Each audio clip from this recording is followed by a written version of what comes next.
नमस्कार दोस्तों। आज की कहानी है तलाक के बाद अनोखी शादी। रोहित अपने दोस्त की शादी में वाराणसी से लखनऊ गया था। लड़के लड़की वाले दोनों का शादी का फंक्शन साथ में संपन्न हो रहा था। कभी कभी जिंदगी ऐसे हालातों से सामना करवा देती है जिसकी कल्पना नहीं की जा सकती। हल्दी का समारोह बड़ी जश्न के साथ मनाया जा रहा था। लड़के वाले की तरफ से रोहित गया था। सारे मेहमान एक दूसरे को हल्दी लगा रहे थे। रोहित भी अपने दोस्त और उसकी पत्नी सारे दोस्तों को हल्दी लगाते लगाते अपने सामने जिस लड़की को देखता है उसे देखता ही रह जाता है। वह खुद को रोक नहीं पाया उस लड़की को हल्दी लगाने से। वह लड़की कोई और नहीं, उसकी तलाकशुदा पत्नी रागनी थी। रागनी के गालों में जब उसने हल्दी लगाया तो उसका वही मीठा सा एहसास हुआ जो 7 साल पहले रागनी को छूने से महसूस होता था। फिर वापस आकर अपनी जगह पर बैठ गया। रोहित की नजरें जब रागनी से मिली तो रागनी इधर उधर देखने लगी। 7 साल बाद वह उसे देख रहा था। वह सुंदर तो थी पर काफी दुबली पतली सी लग रही थी। उसने येलो कलर का लहंगा पहना हुआ था। रोहित बार बार चोर नजरों से रागनी की तरफ देख रहा था। वह यह जानने की कोशिश कर रहा था कि वह कुंवारी है या शादीशुदा, पर उसने माथे पर मांग टीका लगाया हुआ था जिससे सिंदूर नजर नहीं आ रहा था। उसी समय रागनी के पास एक नौजवान आदमी आया जिसे रागनी खूब हंस हंस कर बात कर रही थी। उसने रागनी को बच्चा पकड़ाया जो खूब रो रहा था। रागनी के गोद में जाते ही वह चुप हो गया। रोहित को लगा वह शायद रागनी का बच्चा है। कितना प्यार कर रही है। रोहित सोच में पड़ गया। रागनी ने शायद दूसरी शादी कर ली। कितनी खुश है वह। रागनी की नजरें रोहित पर पड़ी तो वह दूसरी तरफ देखने लगा। फिर थोड़ी देर बाद पता नहीं क्या सूझा, 1 इंच की दूरी बनाकर रागनी के पास बैठ गया। फिर रोहित ने पूछा, हेलो रागनी, कैसी हो? रागनी ने नजरें न मिलाते हुए रोहित से कहा, मैं ठीक हूँ। फिर कुछ देर के लिए मौन पसर गया। फिर रागनी ने धीरे से पूछा, आप कैसे हैं? मैं भी ठीक हूँ। रोहित उसकी गोद में बैठे बच्चे के साथ खेलने लगा।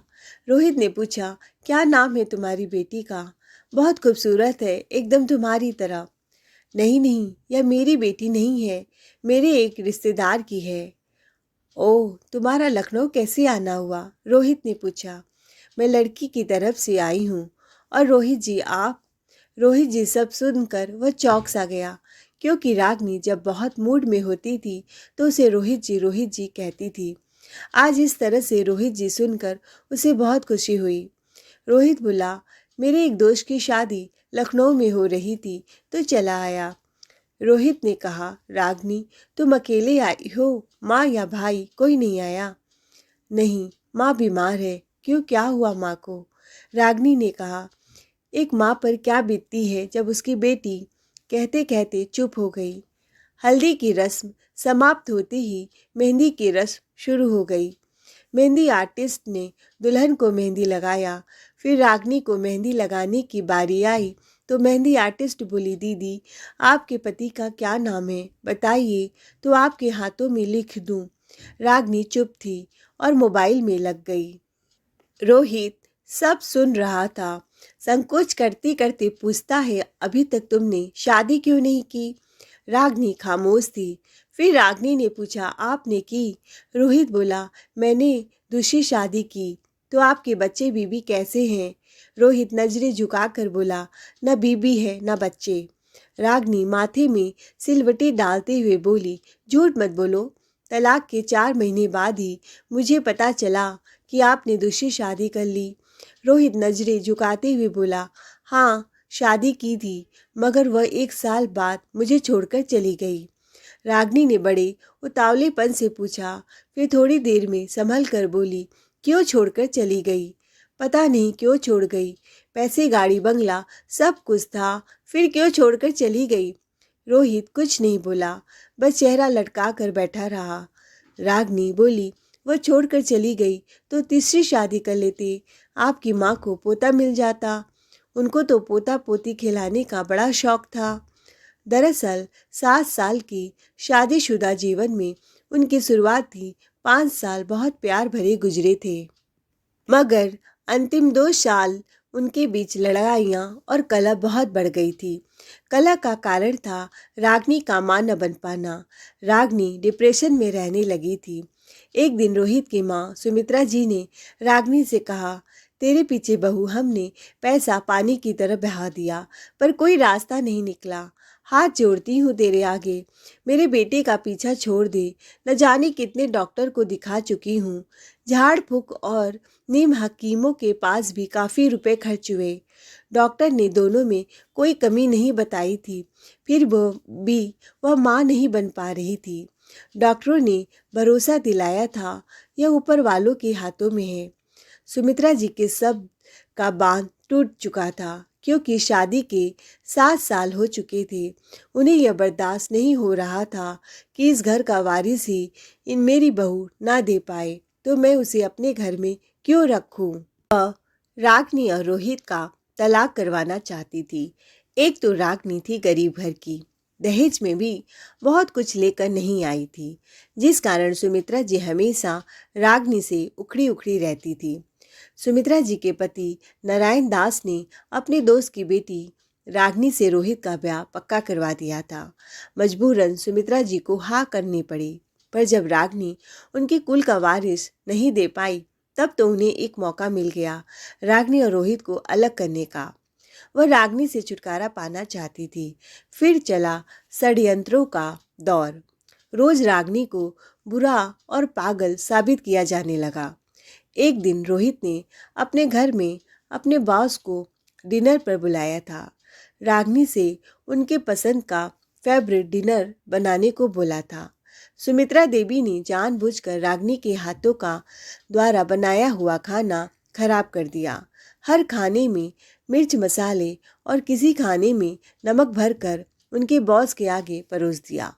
जब रोहित के बॉस ने वह खाना खाया तो उन्हें बहुत गुस्सा आया और कहा, मिस्टर रोहित, जब आपको खातिरदारी करनी नहीं आती तो आप बेवजह हमें क्यों परेशान करते हैं। मैं आपको कोई बड़ा प्रोजेक्ट देने वाला था, पर आई एम सॉरी, अब मैं किसी और के बारे में सोच रहा हूँ। इतना कहकर वह गुस्से में चले गए। इतना सुनना ही था कि रोहित का मूड बहुत खराब हो गया। उसने रागनी का एक बात भी नहीं सुना और थप्पड़ पर थप्पड़ जड़ता गया। रागनी कहती रह गई कि मैंने खाना अच्छा बनाया था, पर रोहित ने उसकी एक भी न सुनी।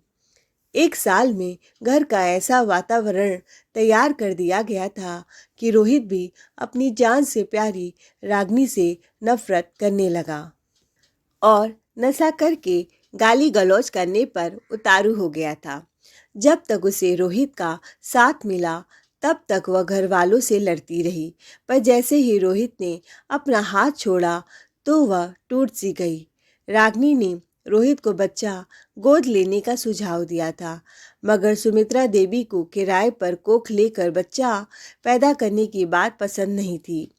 फिर एक दिन मौका पाते ही सुमित्रा जी ने रागनी को घर से बाहर निकाल दिया। कहने लगी, तू मेरे परिवार पर ग्रहण है, तेरे कारण हमारा वंश खत्म हो गया, तो मेहरबानी करके मेरे बेटे की जिंदगी से दूर चली जा। शादी में डीजे वाले ने तेज साउंड में गाना बजाया तो रोहित और रागनी दोनों अतीत से बाहर आए। सब अपने अपने कपल के साथ डांस करने लगे। रोहित और रागनी को भी डांस फ्लोर में बुलाया गया। रोहित ने रागनी की तरफ हाथ बढ़ाया, लेकिन रागनी रोहित के साथ डांस करने को तैयार नहीं थी क्योंकि वह पहले भी रोहित के प्यार में पड़कर धोखा खा चुकी थी। लेकिन सबके जिद के आगे रोहित के साथ डांस करने लगी। डांस करते करते दोनों की आंखें बार बार लड़ रही थी। रागनी शर्म से हल्के हल्के मुस्कुरा रही थी। दोनों की नजदीकियां बढ़ती जा रही थी। रागनी बड़ी मुश्किल से अपने आप में काबू पाती हुई रोहित की बाहों से हट गई। रोहित उसे बड़े प्यार से देख रहा था।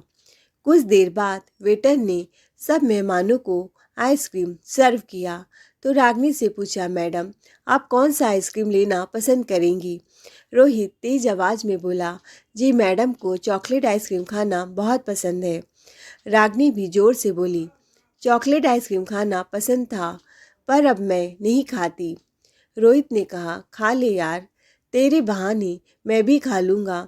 तुझे याद है हम कैसे एक आइसक्रीम में दोनों पति पत्नी खाते थे? पता नहीं क्यों आज रागनी के दिल ने रोहित की बात मान ली और वह दोनों साथ साथ चॉकलेट आइसक्रीम खाने लगे। और अपने बीते किसी ने रागनी को आवाज़ लगाया, मैं अभी आती हूँ, मुझे कुछ ज़रूरी काम है।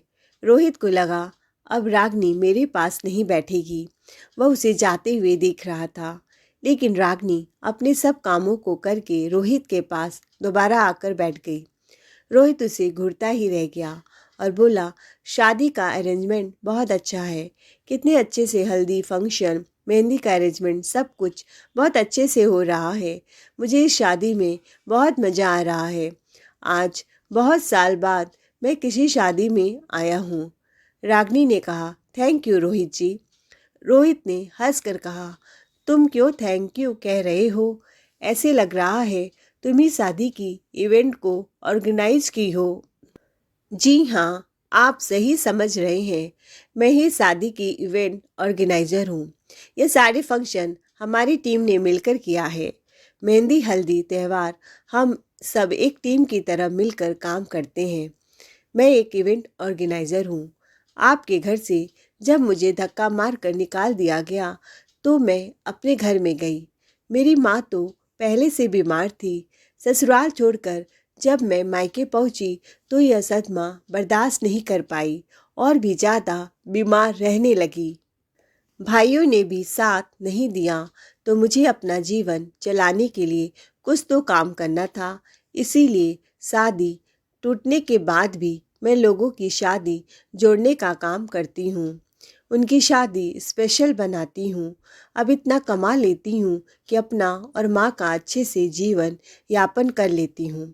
तभी रोहित ने कहा, तलाक के समय कोर्ट के आदेश पर मैं तुम्हें 25 लाख रुपए तो दे रहा था, पर तुमने ही लेने से मना कर दिया। अगर ले लेती तो तुम्हें यह दर दर भटक भटक कर काम नहीं करना पड़ता, जबकि तुम बहुत स्वाभिमानी हो। इस जमाने में बिना पैसे के कोई काम नहीं चलता। पैसा है तो सब पूछते हैं, नहीं तो कोई नहीं पूछता। रागनी हंसकर बोली, मिस्टर रोहित, अगर ले लेती तो अपने जमीर को क्या जवाब देती? जिस आदमी ने कोर्ट में मेरे चरित्र पर झूठे इल्ज़ाम लगाए, उससे मैंने पैसे ले लिया, उसे सही साबित कर दिया। जिसे छोड़कर आई हूँ उसी के सहारे पल रही हूँ। मेरी आत्मा मुझे धिक्कारती। रोहित बोला, मैं उस समय नशे में था और अपनी माँ के बहकावे में आकर तुम्हारे ऊपर न जाने कितने इल्ज़ाम लगा दिए। रागनी, हो सके तो मुझे माफ़ कर दो। अब मैं बहुत बदल गया हूँ। न किसी को मारता हूँ, न पीटता हूँ, न गाली गलौज करता हूँ। शराब जिसे तुम नफ़रत करती हो वह भी छोड़ चुका हूँ। उसको मैंने अपनी ज़िंदगी से दूर कर दिया है। सारी बुरी आदतें छोड़ दी हैं। रागनी उदास होकर बोली, अब क्या फ़ायदा, जब छोड़ना था तब नहीं छोड़े। जब मैं मना करती थी आप मेरी एक बात भी नहीं सुनते थे, हमेशा अपने मन का करते थे। आपके कारण मैं हमेशा चिंता और डिप्रेशन में रहती थी। एक तो आपकी माँ हमेशा ताने मारती थी, ऊपर से आप भी शराब पीकर मुझ पर न जाने कितने जुल्म करते थे। इसी कारण मैं कंसीव भी नहीं कर पा रही थी। जिस लड़की का तलाक होता है उस पर क्या बीतती है वह लड़की ही जान सकती है। ऐसा कहते हुए रागनी की आंखों में आंसू आ गए। रागनी की आंखों में बहते हुए आंसू देखकर रोहित की आंखों में भी आंसू आ गए, पर वह पुरुष था तो अपने बहते हुए आंसुओं पर काबू कर ले गया और बहने से पहले ही वह पी गया। फिर रागनी से अपने दिल की बातें शेयर करने लगा, जैसे वह अभी भी उसकी पत्नी हो। कभी कभी लगता है मुझे, रागनी, मैं बहुत बुरा आदमी हूँ। मैंने रिश्तों को कोई इम्पोर्टेंस नहीं दी। मेरे पापा मुझे समझाते रह गए कि तुझे जाने न दूँ, तू कितना ध्यान रखती है, पर मैंने उनकी नहीं सुनी। फिर माँ ने ज़बरदस्ती मेरी दूसरी शादी कर दी। तेरे जाने के बाद मुझे एहसास हुआ मुझे तेरी कितनी आदत सी लग गई थी। तू जब मुझे उठाती तो मैं उठता, खाना खिलाती तो मैं खाना खाता। मैं शराब के नशे में तुझ पर जुल्म करता, पर तू मुझे कितना प्यार करती थी। रोहित ने कहा, एक बात कहूँ? वह बोली, क्या? वह बड़ी आंखों से उसकी तरफ देखते हुए बोला, मुझे तुम्हारी लत लगी हुई थी, इसीलिए मैं दूसरी पत्नी के साथ एडजस्ट नहीं कर पाया। तुमने मुझे फालतू का प्यार देकर इतना बिगाड़ रखा है कि इस जन्म में मैं किसी और के साथ नहीं रह सकता। कहते हुए वह रो पड़ा। उसकी हालत देखकर रागिनी का दिल भी धक धक करने लगा था। वह रोते हुए बोला, मैं रहता उसके साथ था, मगर नींद में तुम्हारा नाम बड़बड़ाया करता था। उसको भी रागिनी बुलाया करता था, जो वह बर्दाश्त नहीं कर पाती थी। तुम्हारी बातें, तुम्हारी आदतें, तुम्हारी नखरे, सब कुछ मेरी जिंदगी में समाया हुआ है। जब तक रूह रहेगी तुम्हें मेरे भीतर से कोई नहीं निकाल सकता। अचानक रागिनी के दिल में दर्द का एक गुब्बार सा उठा। न चाहते हुए भी उसकी आंखों से झरझर आंसू बहने लगे। दोनों की बरसती आंखें मिली तो उन आंखों में न जाने कितना प्यार समाया हुआ था। रोहित बोला, वह भी मुझे छोड़कर चली गई। मेरी तकलीफ देखकर मेरे पिता बीमार रहने लगे और फिर कुछ दिन बाद वह परलोक सिधार गए। यह सब होता देख माँ भी कहीं न कहीं अपने आप को कसूरवार समझने लगी कि मैंने रागिनी को घर से निकालकर बहुत गलत किया। यह बात उन्हें अंदर ही अंदर कांटे की तरह चुभने लगी थी। धीरे धीरे माँ बीमार पड़ने लग गई। माँ पोता पोता करते सदमे में बिस्तर पर पड़ गई। न माँ किसी से बातें करती है, ना कुछ बोलती है, बस एक ही जगह चुप सी पड़ी रहती है। मुझे जब अपनी गलती का एहसास हुआ, तब तक तुम मेरी जिंदगी से बहुत दूर जा चुकी थी। सब कुछ खत्म हो गया था। इतना कहकर रोहित की आंखों से आंसू बहते जा रहे थे। मेहंदी की रस्म खत्म हुई तो रागिनी मंडप की तैयारी में, उसके डेकोरेशन में बिजी हो गई। रोहित ने कहा, जा रही हो? अब कब मुलाकात होगी? रागिनी ने कहा, कल 8 बज जाएगा, क्योंकि अभी मंडप की तैयारी में बहुत सा काम बाकी है। कल 8 बजे मिलती हूँ, रागिनी ने कहा। फिर टीम के साथ शादी की तैयारी की डिस्कशन करने लगती है। रोहित का दोस्त भी आकर उसे अपने साथ ले जाता है। फिर शादी की तैयारी में सब जुट जाते हैं। रात हुई, रोहित अपने कमरे में आराम करने जाता है। वह अपनी माँ को भी अपने साथ लाया था, क्योंकि वह उन्हें लखनऊ के डॉक्टर से उनका इलाज करवाना चाहता था। उनको दवा पानी देता है, खाना खिलाकर सुला देता है। माँ तो सो जाती है, लेकिन उसे बहुत देर तक नींद नहीं आती, क्योंकि वह रागिनी के ही ख्यालों में खोया हुआ था।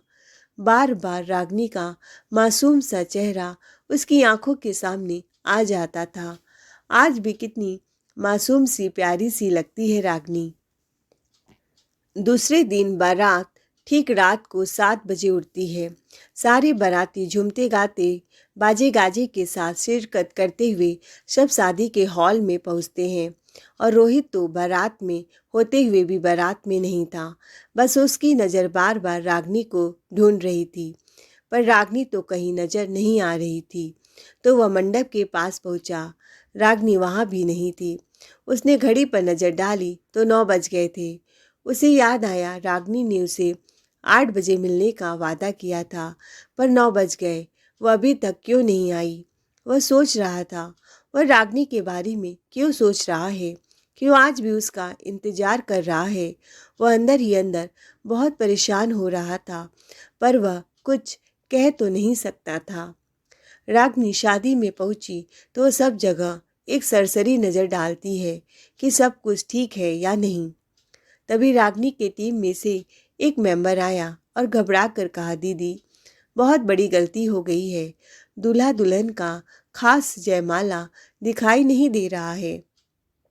यह सुनकर वह बहुत ज़्यादा परेशान हो जाती है, क्योंकि दूल्हा दुल्हन स्टेज पर पहुंच चुके थे। दुल्हन उसकी सहेली थी, इसीलिए उसकी शादी का हर एक चीज़ उसने अपने कंधे पर लिया था। जयमाला कहाँ रखा है वह दिखाई नहीं दे रहा था। वह अंदर ही अंदर घबरा सी गई और होटल के सारे कमरे में जाकर चेक करने लगी कि जयमाला कहाँ रखा हुआ है। वह रोहित के कमरे में भी जाकर चेक करने लगी, कहीं भूल से यहाँ तो जयमाला नहीं रखा है। लेकिन जब रोहित के कमरे में जाती है तो देखती है रोहित की माँ वहाँ बिस्तर पर पड़ी हुई थी और पानी पीने के लिए हाथ बढ़ा रही थी, पर पानी के जग के पास उनका हाथ पहुँच नहीं पा रहा था। उन्हें ऐसी हालत में देखकर रागिनी की आंखों से आंसू बहने लगते हैं। भले सुमित्रा देवी ने रागिनी के साथ बहुत बुरा किया था, लेकिन फिर भी न जाने क्यों उसके दिल में अपने सास के प्रति हमदर्दी जाग उठी और वह उन्हें गले से लगा लेती है। फिर अपने हाथों से पानी पिलाती है। रागिनी को देखकर सुमित्रा देवी पश्चाताप की अग्नि में जलने लगती हैं और आज इतने सालों के बाद उनके मुंह से आवाज़ निकलती है, बहू तुम, बहू मुझे माफ़ कर दो। बेटी मैंने तुम्हारे साथ अन्याय किया तो ईश्वर ने उसकी मुझे कड़ी से कड़ी सजा दी।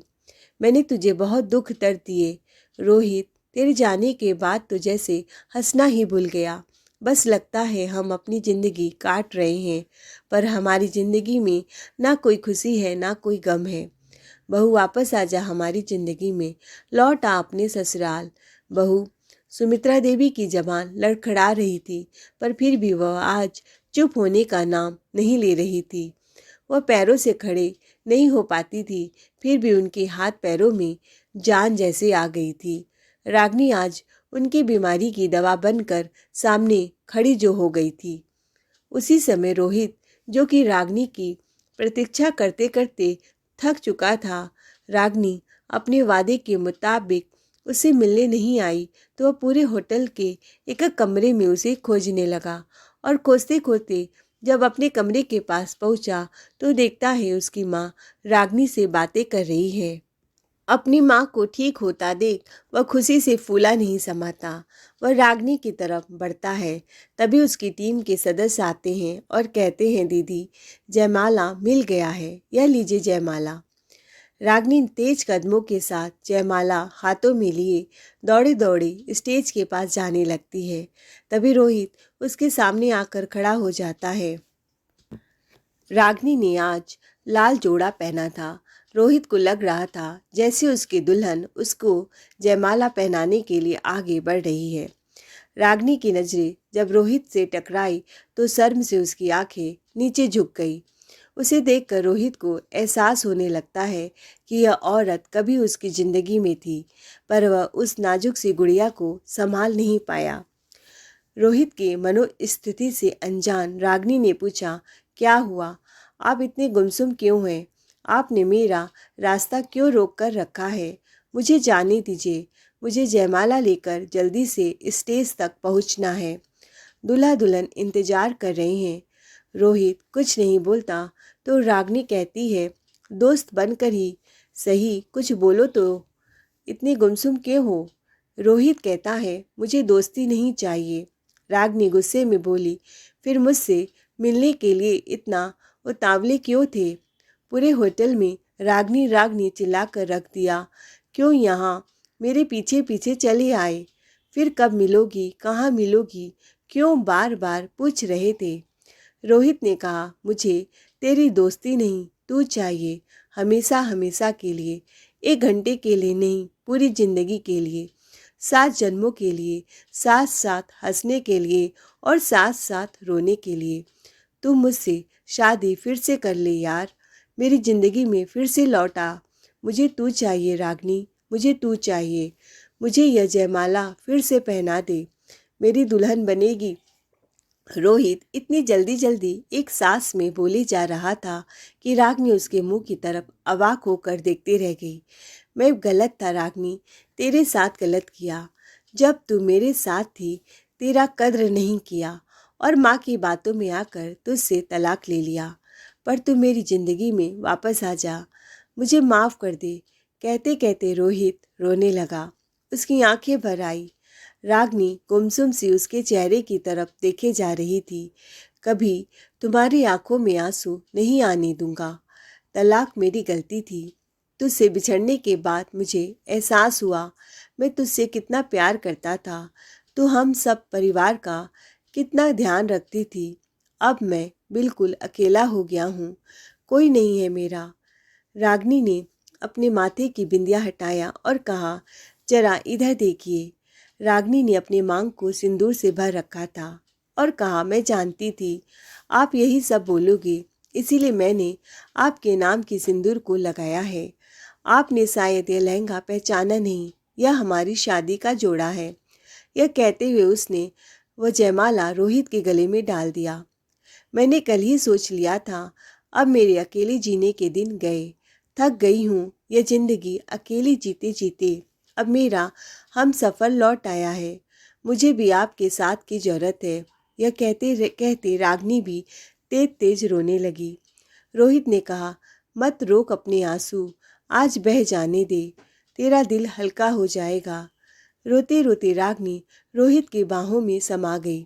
उसी समय रागनी की टीम आ गई। यह सब नज़ारा देखकर जोर जोर से ताली बजाने लगे। सब कहने लगे, जयमाला नहीं, दूल्हा दुल्हन भी गायब थे। यह देखो, यहाँ चोरी चोरी क्या हो रहा है। रोहित की माँ सुमित्रा देवी भी आती हैं। बेटा, अब बहू को घर ले चल। तभी रागनी की टीम कहती है, ऐसे नहीं आंटी जी, अब तो इस मंडप में एक नहीं दो दो दूल्हे दुल्हन की शादी होगी। दोनों रोहित और रागनी का हाथ पकड़कर शादी के मंडप में लेकर जाते हैं। पंडित जी मंत्र उच्चारण के साथ फिर से शादी करवा देते हैं। वचन दिलाते हैं कि शादी जैसे पवित्र बंधन को थोड़े से वाद विवाद में ना तोड़े। शादी जन्म जन्मांतर का बंधन होता है, इसे जितना प्यार से संभाले उतना अच्छा है, क्योंकि शादी कोई गुड्डे गुड़ियों का खेल नहीं, जब मनाया तोड़ दे और जब मनाया जोड़ दे। हर किसी को दोबारा जिंदगी मौका नहीं देती। अब रागनी को अपने घर नहीं, पिया के घर जाना था।